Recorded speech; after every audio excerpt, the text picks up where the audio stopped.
안녕하세요. 주식 투자레터 이경락과 함께하는 시간입니다. 어제 미시장 휴장이었고 국내 시장 같은 경우에는 오늘 드디어 바닥을 다지고 종가가 고가 언저리에서 마무리되는 그런 하루였어요. 저번에도 한번 설명드렸었는데 빨간색 선이 두 번째 찍고 나서는 돌아선다. 돌아서고 나서의 연속성이 있는가? 요거는 지켜봐야 되겠지만 오늘 무엇으로 돌아섰는지 그거부터 좀 이야기 드리도록 하죠. 그 전에 이제 해외 차트 본다라고 하더라도 대만 각권도 여기 들어왔기 때문에 같은 기술주 시장이거든요. 돌아설 수밖에 없다라고 말씀드리면서 시장은 전일자에 돌아설 수밖에 없는 4가지 이유라는 주제를 가지고 설명을 드렸습니다. 먼저 이제 시장이 돌아섰던 가장 큰 배경은 어제 CNN에서부터 먼저 이야기가 나오기 시작했어요. 휴전 가능성. 러시아가 돈바스 지역을 중심으로 해서 많은 부분 영토를 확보했기 때문에 차후에 이제 휴전으로 넘어갈 수 있다. 뭐 이런 얘기가 살짝 외신으로 돌면서 암호화폐 시장이 먼저 반영됐고 이제 어제 미시장이 쉬다 보니까 국내 시장과 아시아 증시에서 일부 반영하는 흐름을 보여줬는데요. 근데 이 가능성은 제가 6월달 내에 좀 나올 수 있을 것이다. 이런 얘기가 돌 수 있을 것이다 라고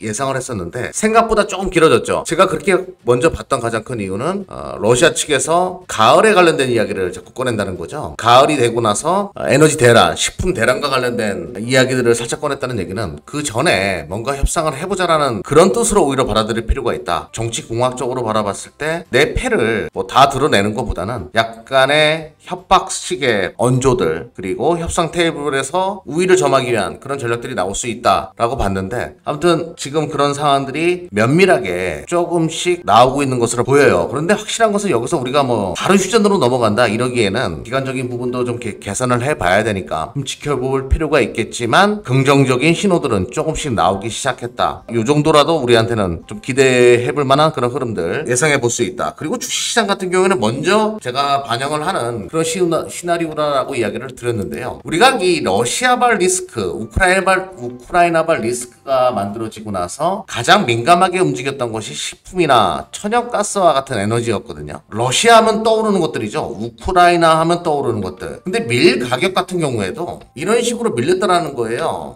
전쟁 터지고 나서 확 끌어올렸던 밀 가격이 최근에 5월, 6월 넘어오고 나서 주가가 가격이 이렇게 떨어진다라는 것은 주식시장에서 이 휴전 가능성을 먼저 계산했다. 파생시장에서, 선물시장에서 러시아발 또 우크라이나발 악재가 정점을 지났다라는 것을 어느 정도는 반영하기 시작했다. 이렇게 보시면 되는 거예요. 천연가스도 마찬가지입니다. 이걸 보고 뭔가 얘기가 나올 가능성이 높다라고 봤던 거거든요, 사실은. 천연가스도 6월달 넘어오고 나서 급락하기 시작한 거. 전쟁 터지고 나서 그 가격이 급등했다가 지금 최근에 급락하기 시작하는 것도 그런 것들을 반영하는 것 아니냐. 곧 뉴스가 나올 수 있겠다. 어떤 휴전근이나 아니면 협상 재개와 관련된 시장에서 우려했던 거 그런 것들을 해소할 수 있는 좀 더 완화시킬 수 있는 그런 이야기들이 나올 수 있겠다라고 좀 계산해 볼 수 있었던 거죠. 한 예로 이제 대통령 선거도 마찬가지예요. 주식이나 이런 파생 시장 같은 경우에는 먼저 보여주거든요. 그 결과를. 대통령 선거 이번에 3월 9일날 있었던 대통령 선거 때도 한번 보자고요. 이재명 후보 관련된 종목인 에이텍 같은 경우에는 먼저 주가가 떨어지고 있었어요. 요게 3월 8일이었고 주가가 이렇게 식으로 마이너스 12% 계속 이렇게 떨어지고 있었다는 얘기는 윤석열 대통령 쪽으로 기우는구나. 먼저 시장은 예상한다는 거죠. 공신건설 이런 것들도 한번 보자고요. 3월 9일 전에 어땠는지. 3월 9일 전에 이런 식으로 떨어지고 있었다고요. 이게 3월 8일이었으니까 이런 식으로 먼저. 주식이라는 것이 참 신기한 게 이렇게 배선의 결과도 먼저 보여주거든요. 그런데 이제 윤석열 대통령 관련된 종목이었던 도이치 모터스 같은 경우에는 3월 9일 이전으로 돌아가서 본다라고 하면 이런 식으로 올라가고 있었죠. 이게 3월 10일이고 이런 식으로 추세가 살아있고 주가가 오히려 올라가고 있었다는 얘기예요. 이런 것들을 통해서 우리가 엿볼 수 있는 것 중에 하나가